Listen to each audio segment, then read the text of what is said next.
Oi, gente, bom dia. Hoje será abordado o tema Ecologia, que está na unidade 1, Ecologia e níveis de organização. Vamos ver alguns conceitos básicos sobre ecologia, né?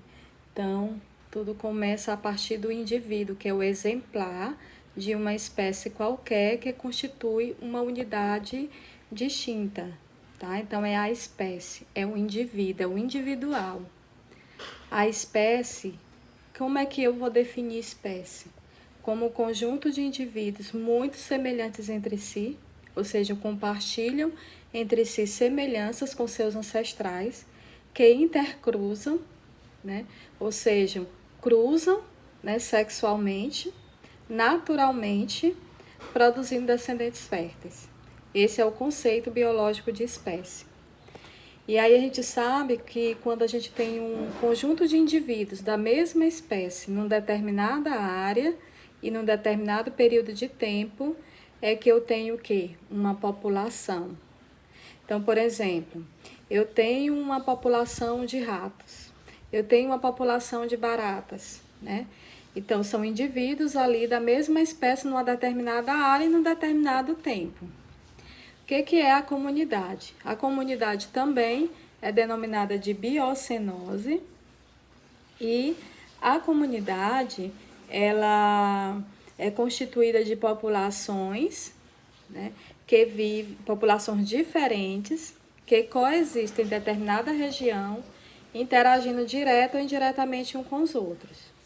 Tá ok? Então, quando se fala em comunidade, a gente tem que lembrar que são indivíduos de populações que vivem no mesmo local e há uma interação entre esses indivíduos. Os ecossistemas vai compreender o que? A comunidade, ou seja, o meio biótico, essas populações no ambiente. Mas junto com o quê? Com o ambiente físico, que aí eu vou chamar o ambiente físico de meio abiótico. Então, quando eu falo nos seres vivos, é o biótico. Quando eu falo no ambiente físico, é o abiótico. Exemplo, a lagoa, o deserto, a floresta. E a biosfera é aquele nível mais abrangente. Por quê? Porque vai englobar todos os ecossistemas do planeta. Outros conceitos básicos importantes. Eu tenho que saber diferenciar hábitat de nicho ecológico. O que é o hábitat? Quando eu falo em hábitat, eu falo no ambiente em que a espécie pode ser encontrada, ou seja, é o local onde ele vive, né? Está presente no hábitat o quê? O abiótico, ou seja, as condições de luz, de temperatura, de umidade. Quando eu falo em nicho ecológico, eu já estou falando no papel que aquela espécie desempenha dentro do ecossistema, né? Ou seja, é o jeito particular de viver de cada espécie. É o modo como a espécie explora o hábitat, tá? Outro termo aí importante usado na ecologia é a palavra ecótone. O que é o ecótone? É a região de transição entre dois ecossistemas.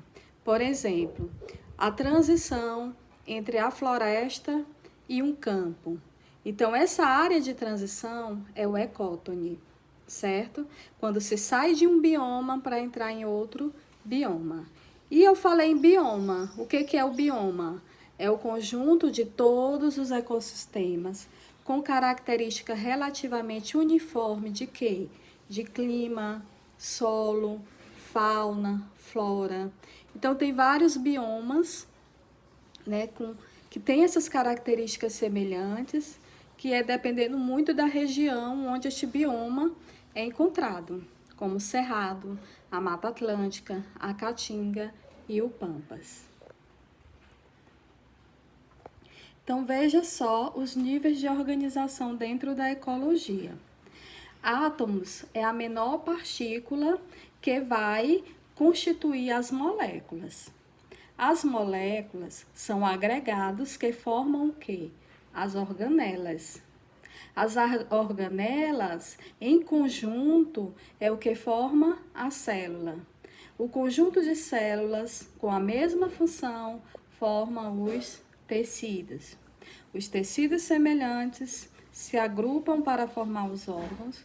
Um conjunto de órgãos com a mesma função forma os sistemas. O conjunto de sistema é o organismo, o indivíduo. Então, dentro da ecologia, a gente começa a estudar a partir de população, que é o quê? Um conjunto de organismos da mesma espécie. E a população vai constituir a comunidade, ou seja, a comunidade é um conjunto de populações interagindo em um ambiente. E os ecossistemas é o conjunto da comunidade, ou seja, dos seres vivos naquele ambiente, mais as características ambiental, ou seja, o que eu chamo de abiótico. Então, toda vez que eu falar em ecossistema, eu vou estar falando de biótico mais abiótico. E nós temos vários ecossistemas no planeta. E o conjunto de todos os ecossistemas do planeta constitui o quê? A biosfera. Estudo das populações.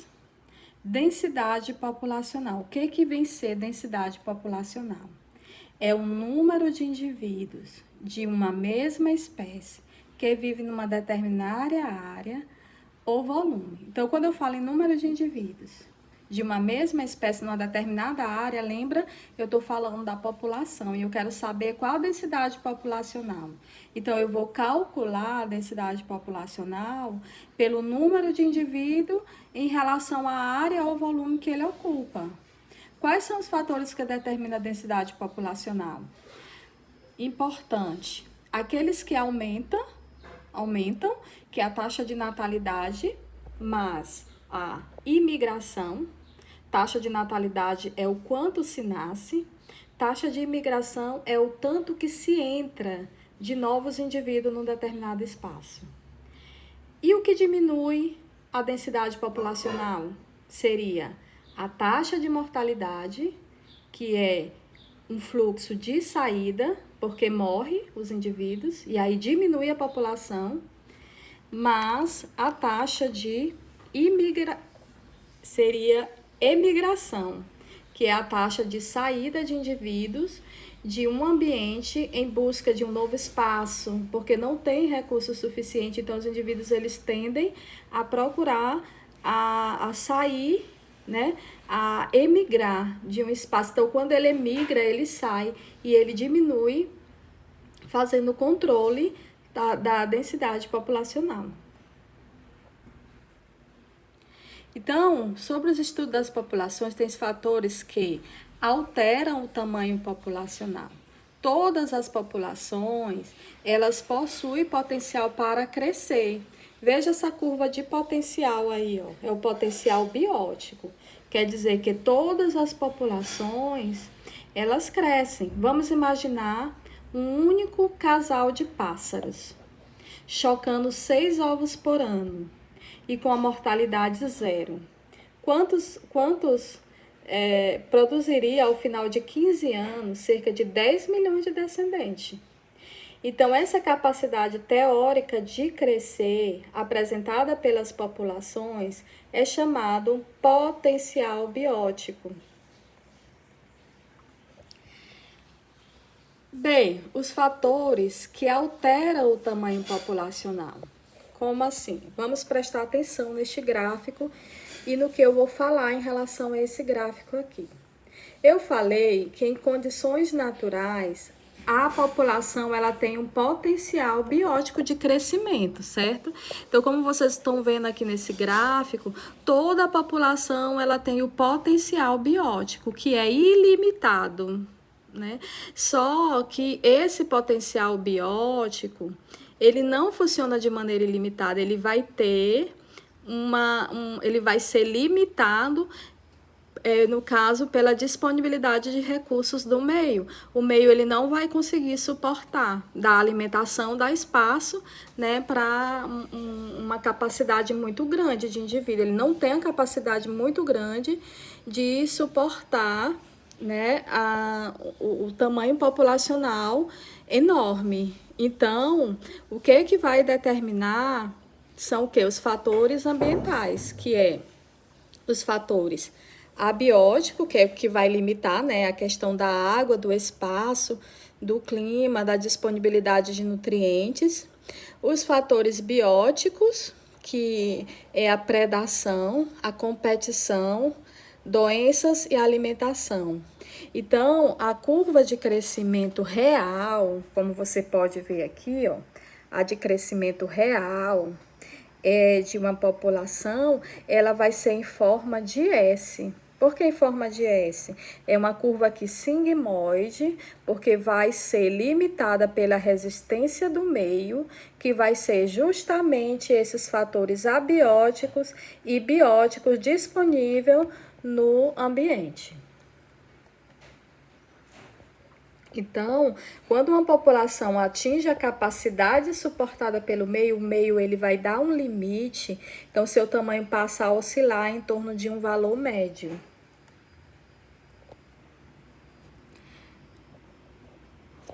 Veja só. Isso aqui depois eu vou passar, tá? Eu vou comentar logo essas questões, ó.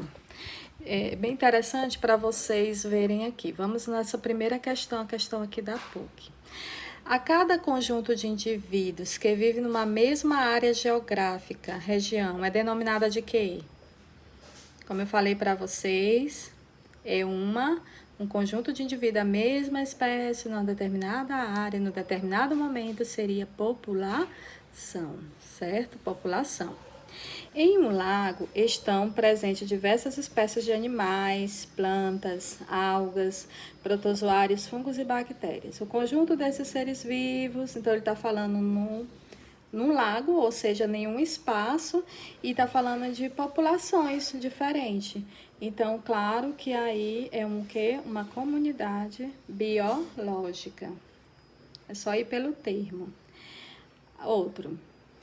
Ao dizer onde uma espécie pode ser encontrada e o que faz no lugar onde vive, estamos informando respectivamente. O que é que eu falei? Que hábitat é o local que a espécie é encontrada.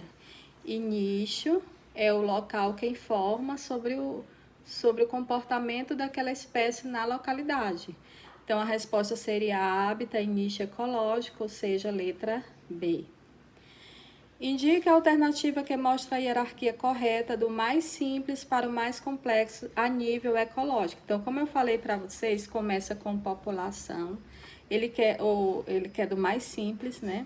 Aliás, ele quer do mais simples para o mais complexo. Então, é o indivíduo que forma a população. Indivíduo que forma a população que forma a comunidade que forma o ecossistema. Então, letra E. Letra E. Outra, entre os fatores que determinam a diminuição da densidade de uma população, podemos citar. O que é que diminui, gente? Eu citei que é a mortalidade, né? E mortalidade e longevidade, não. Imigração e emigração, não. Mortalidade e emigração. Gente, aqui que diminui, né? Então, tá bem aqui a letra E, que é a emigração e a mortalidade.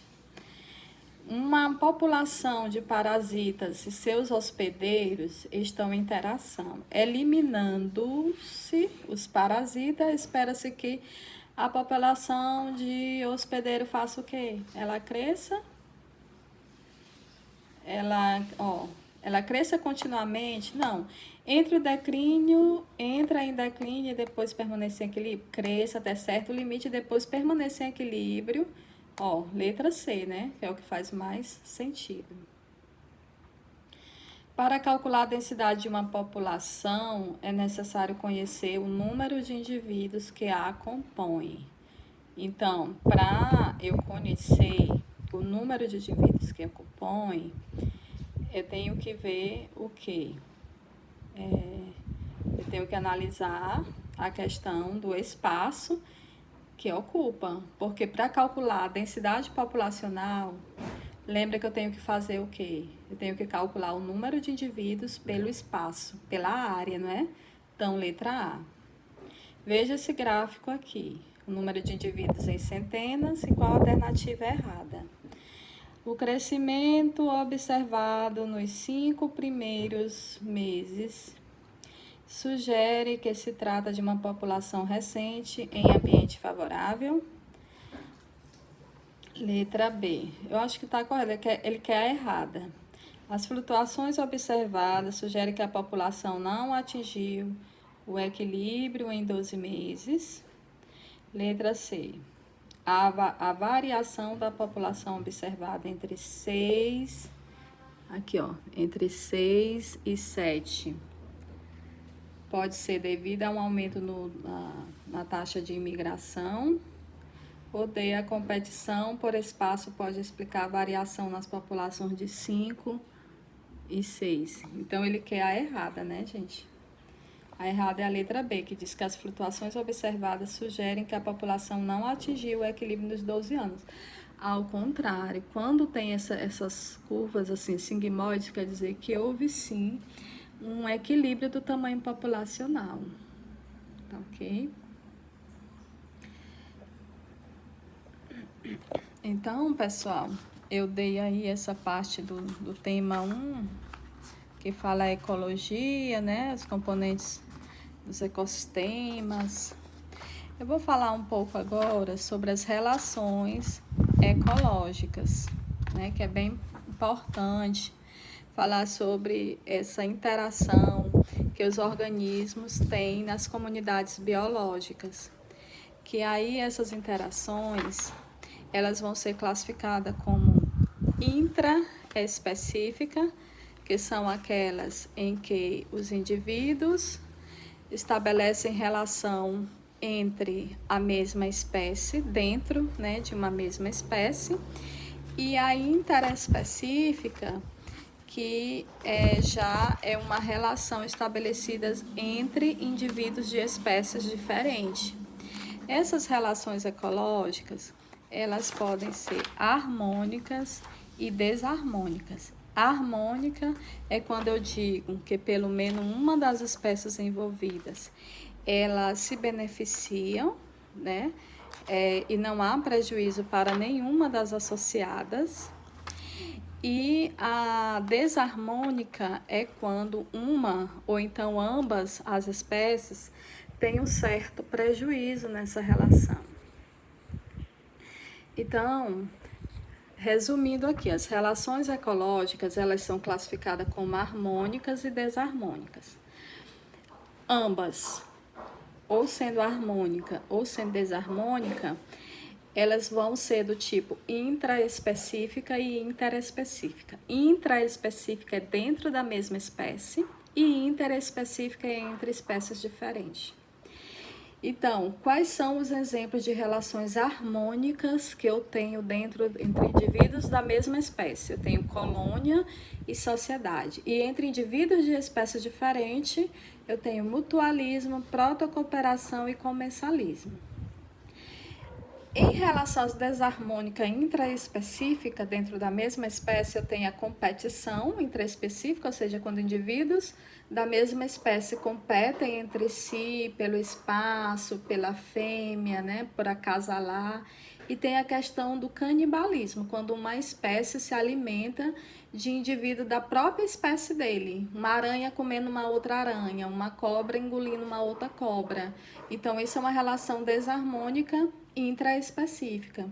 E em relação a interespecíficas, eu tenho a competição interespecífica. Veja só que a competição, ela é sempre desarmônica, porque um dos envolvidos vai sair perdendo, vai ter prejuízo, mas a competição ela pode ocorrer tanto de maneira intraespecífica dentro da mesma espécie, como interespecífica dentro de espécies entre espécies diferentes, né? Também nós temos aí como relação desarmônica entre espécies diferentes, ou seja, interespecífica, a gente tem o predatismo, que é a relação de predação, onde existe o predador e a presa, o parasitismo, onde existe o parasita e o hospedeiro, o amensalismo e o esclavagismo. Então, todas essas relações, elas são desarmônicas por quê? Porque pelo menos um vai sair prejudicado, ou então ambos vão sair prejudicados. Veja só Vamos falar um pouquinho das relações intraespecífica harmônica do tipo colônia. Colônia, como eu falei, são indivíduos da mesma espécie, né, unidos fisicamente entre si. Então, quando eu falo em colônia, eles estão unidos fisicamente, podendo ou não ocorrer divisão de trabalho. Exemplos: corais, as bactérias Streptococcus e a caravela. Então, são indivíduos da mesma espécie que estão unidos fisicamente. Já a sociedade é indivíduo da mesma espécie, só que eles se organizam de modo cooperativo. Eles não são ligados fisicamente, ou seja, anatomicamente. O corpo deles são separados. Eu tenho sociedade dos insetos como abelhas, formigas, vespas, né? Por exemplo, na sociedade das abelhas, as funções dos indivíduos são bem definidas. Então, a gente tem 3 castas nas abelhas. Tem a rainha, tem o zangão e tem as operárias. Cada casta dessa tem uma função definida. Veja aqui é um exemplo de uma colônia. São indivíduos da mesma espécie que elas estão unidos fisicamente. Não se dissocia, o exemplo aqui da caravela. Então, vai ter um indivíduo próprio para a flutuação, outro próprio para a alimentação e os protetores. Não dá para a gente pegar a fisalha e separar elas. Esses indivíduos, eles são unidos anatomicamente. E aqui, ó, a sociedade das abelhas, como eu já falei, ó, aqui é a operária, aqui é o zangão e aqui é a rainha, onde a gente sabe que a rainha e o zangão, eles estão envolvidos na finalidade da reprodução e as operárias para poder estar alimentando as ninfas, para poder estar trabalhando na colmeia.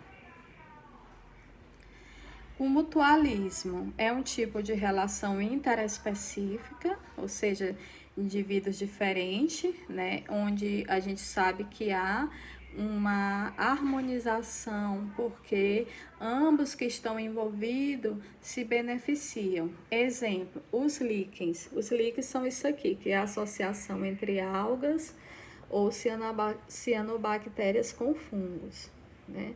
Então, aqui, enquanto a alga ela tem a capacidade de realizar a fotossíntese e produzir matéria orgânica, o fungo vai se alimentar dessa matéria orgânica e vai dar condições ideais às algas para ela realizar essa fotossíntese. Então é interessante, o fungo vai deixar úmido, vai fornecer água, vai fornecer nutriente e isso vai auxiliar no processo da fotossíntese. Outro exemplo é a bacteriorhiza, que é a associação entre bactérias do gênero Rhizobium com raízes de leguminosa como feijão, né, onde as bactérias do gênero Rhizobium, elas acabam fornecendo o nitrogênio de que as leguminosas precisam, ou seja, para o solo. Então, são bactérias chamadas de nitrificantes, né, porque elas fornecem o nitrogênio que as leguminosas tanto precisam no solo. E a relação de herbívoros e protozoário. Então, os herbívoros, eles se alimentam de plantas e as plantas, elas têm a celulose na sua constituição de células. E aí, esses protozoários têm a capacidade de fazer a digestão da celulose, enquanto estão se alimentando. Então, estão fazendo favor para os herbívoros que não têm essa capacidade, e ao mesmo tempo os herbívoros estão fornecendo o quê? Os herbívoros estão fornecendo o ambiente necessário para esses protozoários morarem, crescer, né? Se reproduzir. Então, é uma relação benéfica. Outro, nós temos aqui a protocooperação, que também é entre indivíduos diferentes, de espécie diferente, e que ambos se beneficiam. Vamos dar um exemplo. O paguro é um caranguejo. A anêmona do mar, o caranguejo é um artrópode, certo? A anêmona do mar é um quinidário. Então, são animais que vivem associados. A anêmona do mar, ela tem uns tentáculos que expulsa certos predadores com propriedade venenosa, urticante. O paguro, que é um caranguejo que ele não tem uma carapaça dura, rígida, então ele seria assim muito fácil, um alvo muito fácil para os predadores. O que é que esse caranguejo faz? Ele pega a anêmona do mar e carrega nas suas costas, se protegendo. Então, isso é uma protocooperação. E o que é que a anêmona do mar ganha? A anêmona do mar, ela é um animal céssio que não tem mobilidade, locomoção. Então, com isso, ela consegue se transportar, ser transportada pelo paguro de um ambiente para o outro. Não é interessante? Em relação ao cervo e o pássaro anu, o que acontece? Esse pássaro, ele se alimenta dos carrapatos do cervo. Então, quando ele está se alimentando dos carrapatos, ele está se alimentando, ele está se nutrindo e está fazendo um favor ao cervo, que é retirando os parasitas dele. Então, é uma protocooperação. Da mesma forma, acontece com o pássaro palito e o jacaré. O jacaré abre a boca depois que ele se alimenta e o pássaro palito vai lá, por isso que é chamado pássaro palito, porque vai retirar o excesso alimentar que fica nos dentes do jacaré. O jacaré não come esse pássaro justamente por precisar dos favores dele.